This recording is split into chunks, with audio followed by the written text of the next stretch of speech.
I think there might be a party going on over there. I don't know for sure. Welcome back. You're about to have an opportunity to listen to a very outstanding individual, Jonathan Weisgall.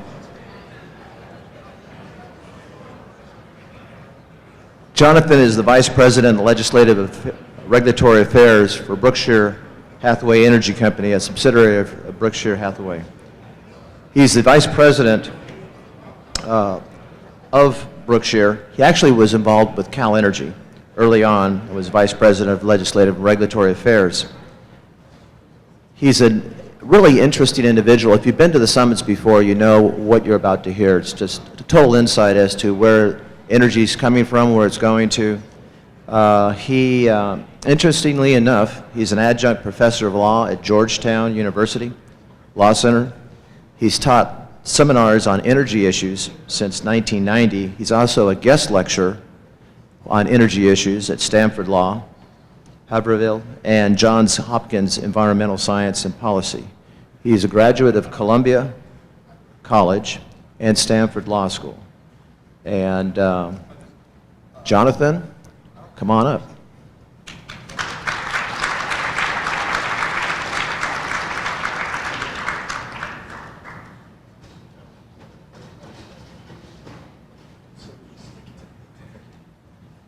Thanks very much, Tom. Yes, we did start 35 years ago as Cal Energy. We've been changing our name on a regular basis to try to stay away from the creditors. We became Mid-American Energy Holdings Company. We were purchased by Berkshire Hathaway in 2000, but changed the name to Berkshire Hathaway Energy. Last year, Cal Energy is now BHE Renewables, but we get our act together reasonably well. I generally like to talk about what's going on in Washington, D.C. and then focus on California. I can handle Washington, D.C. pretty quickly. Nothing's going on in Washington, D.C. The Republican-controlled Senate is moving with the same alacrity as the Democratic-controlled Senate did on energy issues. It took about 5 weeks to get Keystone vetoed, which could have happened in a couple of days. It took about 3 weeks to fund Homeland Security, which is not energy, but that could have been done. But in fairness, below the surface, there really is a desire among Democrats and Republicans on the relevant Senate committees to see if some energy legislation can't be crafted this year. You have a chairwoman on the Senate Energy and Natural Resources Committee, Lisa Murkowski, very reasonable, quite looking for solutions, not looking for message bills of let's get Keystone done or let's kill the EPA, and a ranking member from the state of Washington, Maria Cantwell. So I think there really will be an effort to do something on the federal level around the edges because of the animosity and the ongoing gridlock. I really don't have any real other insights on Washington. I finally now seeing that Jeb Bush is going to be joining the race. I finally understand what the Bush administration meant by no child left behind. Beyond that, really don't know. That's not my line, but it is a good one. I like to use it. I want to focus. I'm going to chat for a while, and then we're going to have a very good panel, which will be more interesting than just listening to me. But I want to talk about two big themes facing California: change in the electricity markets, and regional solutions. On change, change in so many different areas, and changes at the federal level as well. Let me start with the little area, the workforce. We've got an aging workforce. There's concern about safety. There's concern about minimum wage. There have been charges of one utility firing domestic workers and hiring foreign workers under the H-1B visa program. I'm here just to set the record straight on one issue. Berkshire Hathaway Energy is not guilty of any of that. Let's take the issue of vegetation at our solar sites. Very important to keep that vegetation low so that it doesn't obscure the solar panels. Well, this calls for new jobs, and we're bringing new folks into the workforce, young workers, many of them single. For some, it's their first real job. They're well fed. They're safe, except for some who like to chew on cables to get that little extra taste. They're 100% domestic, and as far as I know, some of them even are domesticated. But anyway, that's my humor for the day. Okay. On the serious note, there are big changes coming, both at the federal level and the state level. At the federal level, I'm going to talk about the EPA's Rule 111D. At the federal level, changes in tax incentives. At the state level, Steve already referred to the 50-50-50 vision of the governor, getting to 50% renewables, cutting petroleum use 50%, increasing building energy efficiency 50%. I'm only going to focus on the first third there, the electricity side, the energy side, but I will say that if California doesn't address petroleum and building efficiency with the same degree of urgency that it does on electricity side, we're never going to get to those 2030 goals. And on the electricity side, the change, it's not going to be taking a piece of legislation that says 33% 2020 and simply crossing out 33 and saying 50% 33% by 2020, crossing it out saying 50% by 2030. If anything, and I'll talk more about it in our panel may also, I think we may be moving from a renewable portfolio standard concept to just a greenhouse gas emissions concept, which is an easier way to measure all of this, and it's kind of what the EPA is doing. As we move to 50%, another big change. Geothermal can play a big role in getting the state to 50%, replacing natural gas-fired plants.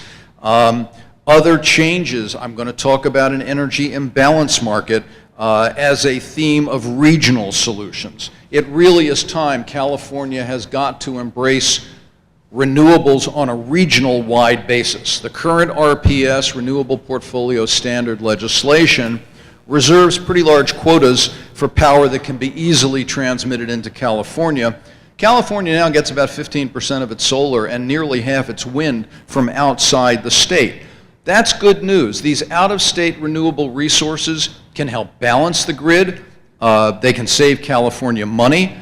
They minimize greenhouse gases. So, and with the famous duck chart that I did not bring with me to put up, but I think all of you know that with upwards of 10, 12, 13,000 megawatts of solar coming online in the next 5 or 6 years, there's going to be a huge amount of overgeneration from 10 in the morning till 5 in the afternoon. Something's got to be done about that. Regional solutions can help.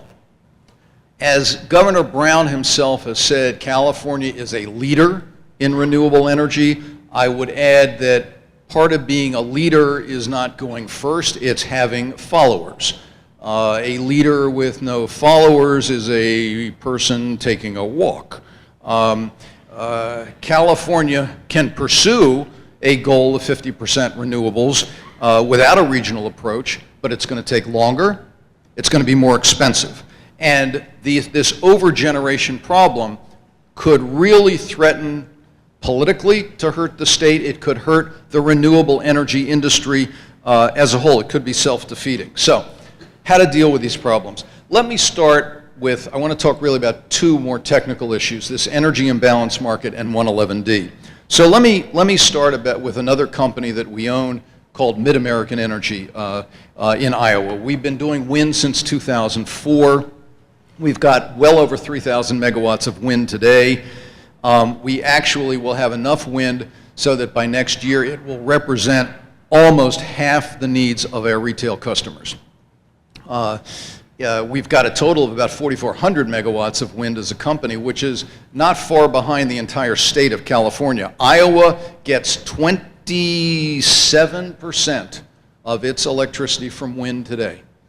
California's got a lot, but it's a much bigger state. It gets about 6%. So the question in Iowa we have, how do you dispatch, how do you sell, how do you utilize that much wind, 50% of your system? How do you dispatch that much wind onto the grid?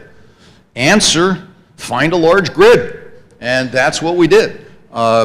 We couldn't operate those assets today nearly as economically without joining the Mid-Continent Independent System Operator, a large grid covering 15 states, parts of 15 states from Louisiana up to North Dakota, Montana, and into Manitoba.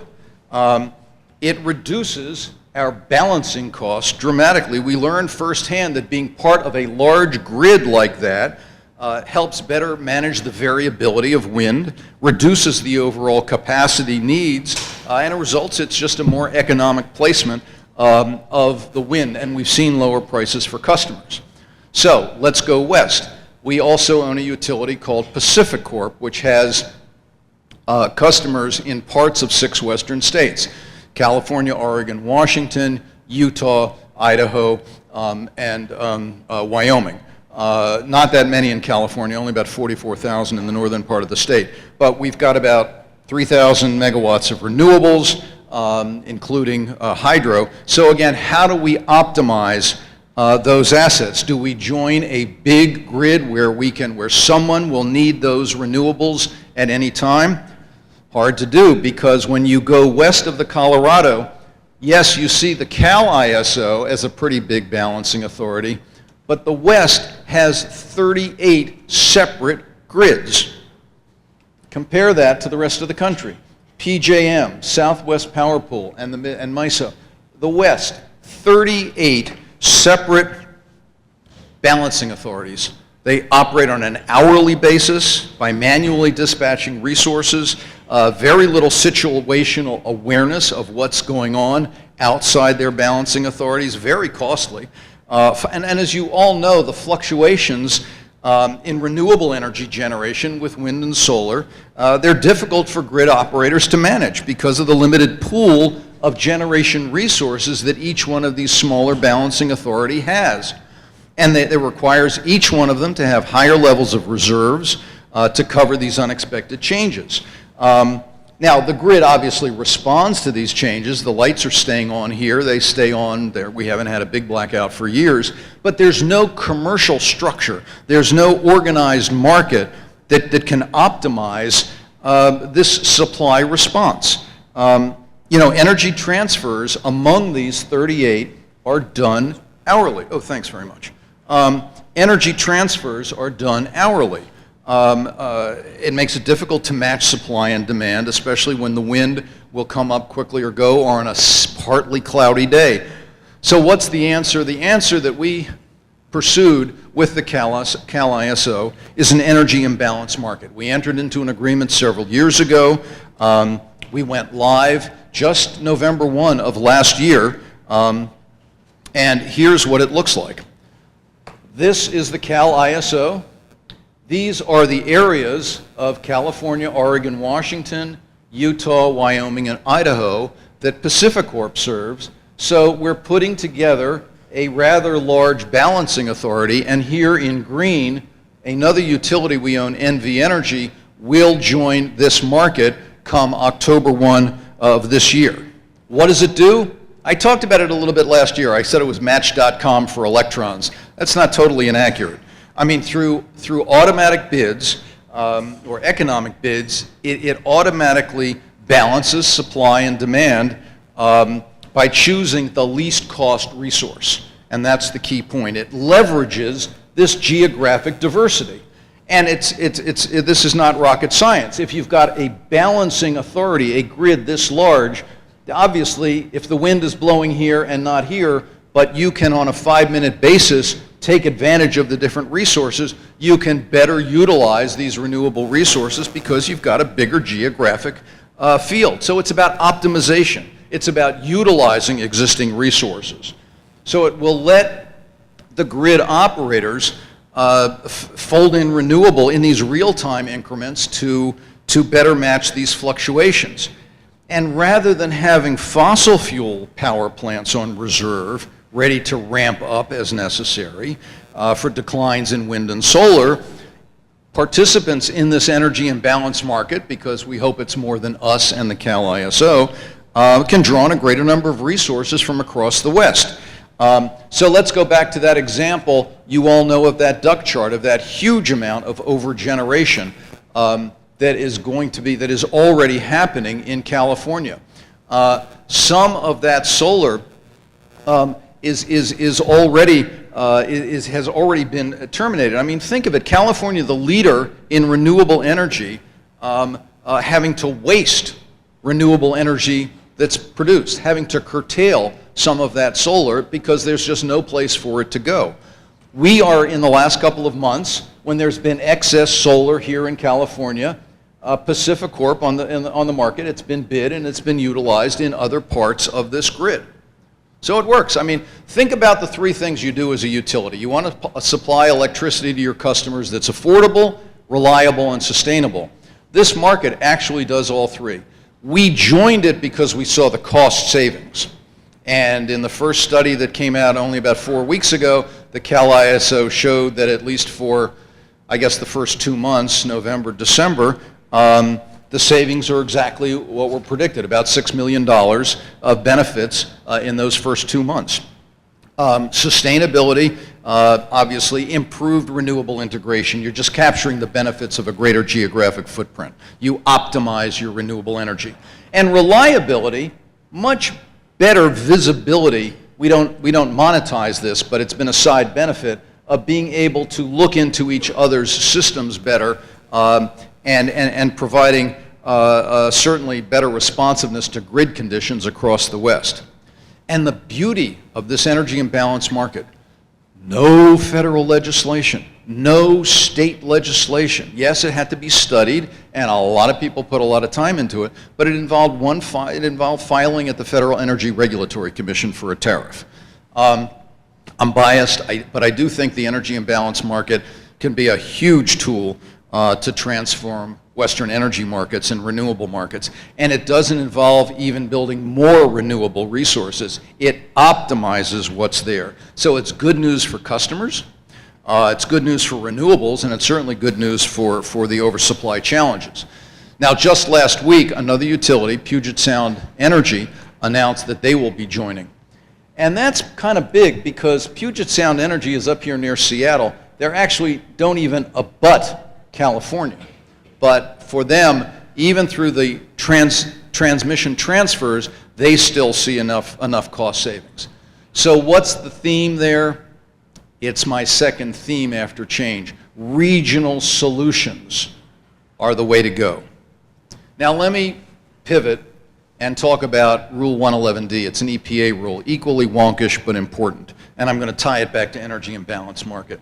In a nutshell, this is, you may not be following that closely in California because California, with such strong renewables and a cap and trade system, is not as adversely affected as other states. But this is a rule, a proposed rule that will become final this summer from the Environmental Protection Agency that will regulate states, not power plants, states, develop plans to reduce greenhouse gas emissions.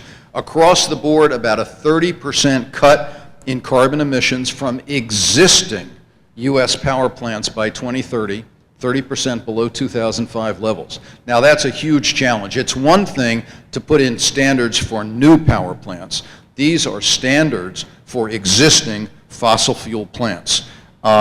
These reductions vary state by state. EPA looked at what each state could achieve. The rule talks about, I'm quoting here, a unique mix of emissions and power sources. So a state like Washington, which already has an incredibly low emissions rate, it's measured in pounds per megawatt hour. Washington's being asked to make a 71% cut all the way down to 215 pounds per megawatt hour. North Dakota at 1,800 pounds is only being asked to make an 11% cut. Kentucky, 95% reliant on coal, up also around 1,700 pounds of CO2 per megawatt hour, being asked to make only about an 18% cut, simply because it's just not realistic for Kentucky to shut down all of its coal plants right away. It's a very complicated rule. It's a rate-based rule. Reduce your rate by a certain level. You can do this on a mass-based rate, like a cap, saying here's the total emissions, here's the total tons you can emit. This is tons per megawatt hour. Tailpipe rules are rate-based. The NOx rules, the SOx rules are rate-based. It's not unlike what the Waxman-Markey bill tried to do several years ago in Congress, but that was also a mass-based rule. So the rule establishes a best system of emission reductions, BSER, for states based on 4 building blocks. I'll go through them very quickly, but one is just increase the energy efficiency of coal plants. The second, increase utilization of existing natural gas-fired plants. In fact, some say this is a gas rule, get up to 70% capacity factors. So a state like Arizona has got a lot of underutilized gas. Can they ramp up to 70%? Sure. Where are the contracts, where are the pipelines to get the gas? A lot of challenges. Third bucket, very important, and that's where I'm going to circle back to energy imbalance, increased deployment of zero-emitting resources, i.e. renewables. And then a fourth bucket of just increased energy efficiency.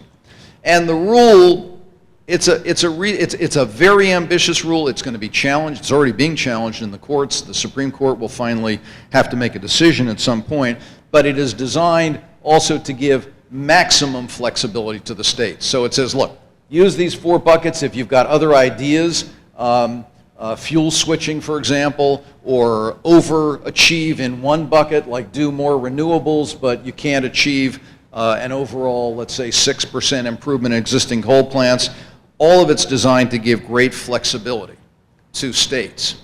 Now, I'm talking about this because that third bullet has led some people to say, well, maybe the answer here for all these different states is to look at some regional solutions, regional cooperation. The East Coast already has the RGGI system, Regional Greenhouse Gas Initiative, where states can trade and maybe meet regional goals of these rate reductions. It's a good idea. I think there are a number of impediments there. One is the clock. The interim rule, if this rule becomes final, the first compliance date is 2020. That's tomorrow if you're a utility. I mean, if you're really looking at bringing on more gas and putting in more pipelines to bring that gas in, that's a short period of time. If you're looking to form a regional trading market, RGGI took 6 years to do. And plans have to be filed by 2016 or in some cases 2017. I just don't know if that's enough time to meet that first compliance date. Problem 2 is changing politics. Governor Christie pulled New Jersey out of RGGI. The Western Climate Initiative, as far as I know, is kind of moribund. A governor can come into power from a different political party and say, we want out. A third impediment is the parochial factor. Let's face it, politicians like to cut ribbons. Politicians like the tax base. They like the jobs in their states. That's logical. That conflicts with this notion of regional solutions. But if there's a savings of looking at out-of-state solutions, we've got to take a look at it.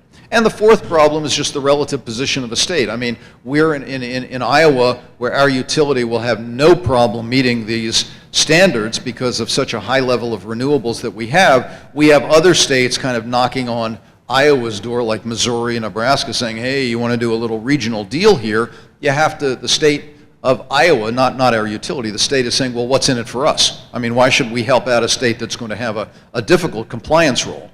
And the answer is, well, if there could be a trading system, or if Iowa could make money, or if California could make money, maybe we'll see. This energy imbalance market some see as a tool for the West. We did not set this up with a Cal-ISO with that in mind, but it certainly could lend itself. I think we have to wait to see the final rule. It's unlikely that this can be designed, a big regional program to solve each state's problems can be designed quickly enough, but there's no question that the market itself will certainly deliver less expensive renewable energy. So that's where I see 111D going. Let me quickly touch on one other big change, renewable energy incentives at the federal level. The barriers, be it geothermal, wind, solar, biomass, the barriers have been this boom-bust cycle tax incentives. The production tax credit first was passed in 1992. Geothermal didn't get it even until 2005, and it's been boom and bust. It's expired, it's been renewed, it's been expired again. The renewable integration challenges are huge, and low natural gas prices are an immense challenge, not just for renewables, but for nuclear as well. On the drivers, three big drivers: tax policies, and for geothermal and wind, primarily the production tax credit; for solar, the investment tax credit. Second driver, state RPS programs. And the third is this 111D or other EPA rules, like its mercury and air toxic rules, that has already led to the shutdown of a number of coal plants. So that's kind of an indirect driver. Well, one of these drivers is dead. The production tax credit does not exist anymore. It may be reinstated, it may be extended, but it expired at the end of 2014. Bit of a debacle in the lame duck session. It almost made it across the barrier, across the goal line, but it didn't. The investment tax credit has got 2 more years to run. It does not expire till the end of 2016. That's a 30% investment credit used mostly by solar, but can be used by geothermal. When that expires, if it's not renewed, that 30% goes down to 10. So it's not quite as draconian as the complete demise of the production tax credit, which has really been a huge driver, mostly for wind. I mean, wind has used 98, 99% of those tax dollars. Geothermal has never really found a good incentive program at the federal level. But we'll work through it, and the state will work through it. It's you know, you like to have carrots and sticks, and the production tax credit has been a great carrot. If you build it, here's what you get. Take away that carrot, it's just going to be a little bit more difficult. The challenge here in California is how to optimize the system. I think we're done with the days of just buying more renewables, having more solicitations, just kind of seeing what PPA you can get, go on to the next deal. I think there's a need for better overall planning. I want to get into that with our panel. I think it's time to stop thinking of renewables as something special, as some sort of niche. I mean, if the governor is serious about his goal and we can get there, and renewables are going to be 50% of the electricity base, they're going to be the workhorse of the system. You know, not this little dessert menu. And they've got to supply grid reliability. That's where I see a greater role for geothermal. We've talked, there's always the mantra, the CPUC regulations of let's get least cost, best fit. It's become a bit of a fiction because least cost, best fit for years has been least cost, least cost, least cost. Well, I think now it's going to be time not to ignore cost, but to look at reliability. What's going to help on greenhouse gas reduction? That's really best fit. Buying renewables with greenhouse gas reductions in mind, with cost, with reliability. And we're seeing some interesting legislation in Sacramento. That's the other big change. Senator Hertzberg has a very interesting bill to expand direct access. Right now, direct access where a company can contract with the XYZ solar company, obviously it connects to the grid, but they can say, okay, we're 100% solar because we're buying from XYZ. That's limited. There's a cap on 12% on California's load. Hertzberg's office says there's as much as 25% of the load that wants direct access. Those data centers that Steve talked about. We do them in Iowa. We've got Google, Facebook, Microsoft. They all wanted that wind. They want to be able, the customers want the renewables. University of California wants it. Now, just to offer direct access, clearly that's a big threat to utilities. Maybe there's a need to get a direct access bill that provides for a greener product than the utilities can offer today. That could be where that goes. Senator Weisgall's got a very important bill that says, okay, we're doing all these renewables. What's happening about real economic development? I don't have to go into the challenges facing Imperial County other than to say that a decade ago, when California started looking at 10 and 20% renewables, everybody said, boy, Imperial County is going to clean up. And that's just not been the case. Imperial has lagged behind other counties. Other changes, we're seeing transparency. Lots of problems at the CPUC. You know, if you don't know what relative costs are, it's kind of hard to adjust your planning. So I think we're going to see some changes there as well. The Salton Sea has got to be addressed, as other speakers have already said. It just can't be this sinkhole of impossibility. There are huge challenges. They're nasty problems. The solutions are elusive, but you got to get started somewhere. And I think I'm hopeful that we're going to see that. I think that you could tie in geothermal, baseload, 50% renewables, water problems, and the like. It's got to happen. But we are really at the beginning of a new era. I don't think California planned for success. We're reaching 33% renewables. Who'd have thunk it? But now we got to really look at the real challenges. I mean, what California does will have a big influence around the country, and how the West puts itself together could be influenced by what happens here in the next couple of years. So those are the challenges we're facing. Let me take a couple questions now, and then I want to move right into our panel. But those are my kind of high-level comments. Questions in the back? Yes. A little bit louder.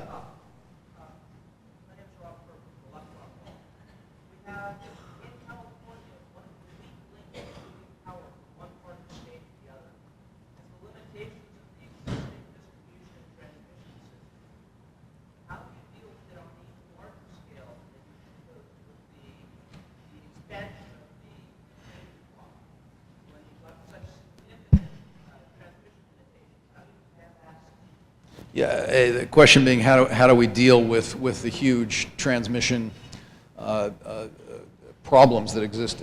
These problems exist everywhere. The answer, it's a simple answer. It's complicated to implement. The simple answer is build more transmission. We formed a company a couple of years ago called Berkshire Hathaway Energy Transmission. We're building now with PacifiCorp.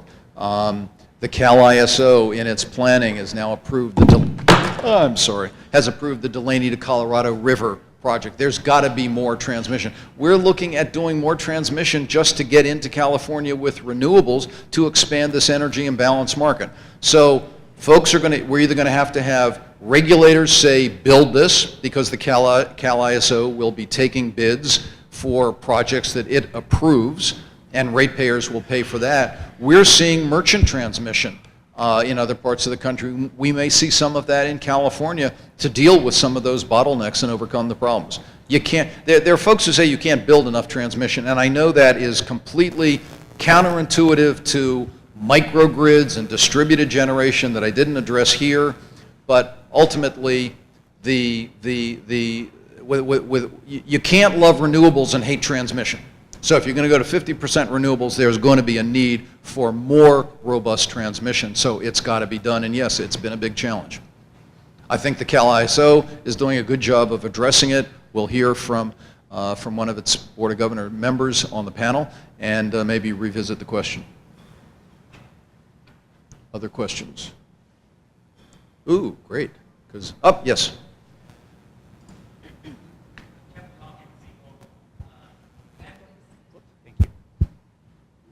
Thank you for going through the energy imbalance market. I have a question about the evolution of the energy imbalance market. It sounds like the Western system was very much like the Southwestern power pool. It had a number of different grids. They started out with an energy imbalance market for a number of years, and they evolved into a full-blown ISO market where they launched that last year. Do you envision PacifiCorp and other things evolving to the California ISO to go to the full-blown market, or do you still stay in the energy imbalance market for an extended period of time? Question, if I heard you correctly, is will PacifiCorp morph from an energy imbalance market to just fully joining the ISO? Let me back up and explain to folks. When we entered into this product with called the energy imbalance market, that did not mean becoming part of Cal ISO. We're still responsible for our own reserve margins and the like. It's much too early to say. I will say that working with the Cal ISO has been an extraordinarily positive experience for us. I think the Cal ISO feels the same way. We aimed for an October 1 go live. We kind of missed it by a month. We did simulations starting in June 2014. It worked. The benefits are there. We're on target for NV Energy. It's much too early to say where that goes. If this can evolve to a day-ahead market, so much the better. Certainly the Southwest Power Pool has done a great job. I think there are a lot of people on the sidelines now just looking to see, okay, Pacificorp, you're the canary in the coal mine. Is it really going to work? Are the benefits there? You know, am I just a used car salesman talking about all these great things that are going to happen? I don't think so, but there are doubters. Witness the fact that there's exactly one other utility, Puget Sound Energy, that is joined, and this concept has been out there for years. A lot of munis are concerned about, gosh, you start with an energy imbalance market, and before you know it, FERC is going to have its tentacles all over you, and you're going to be fully regulated from Washington, D.C. That's a concern. Don't know how to deal with that. There are other entities in the Northwest that have, you know, different ideas. So it's a little bit too early to say. I can only say that we think this makes sense. We see cost savings, not just for our customers, but for Cal ISO customers. So we're on a good trajectory. Let me not eat into our panel's time, so thanks for that, but let me now call up our panel because I want to take a number of these ideas and move them along. Thank you very much.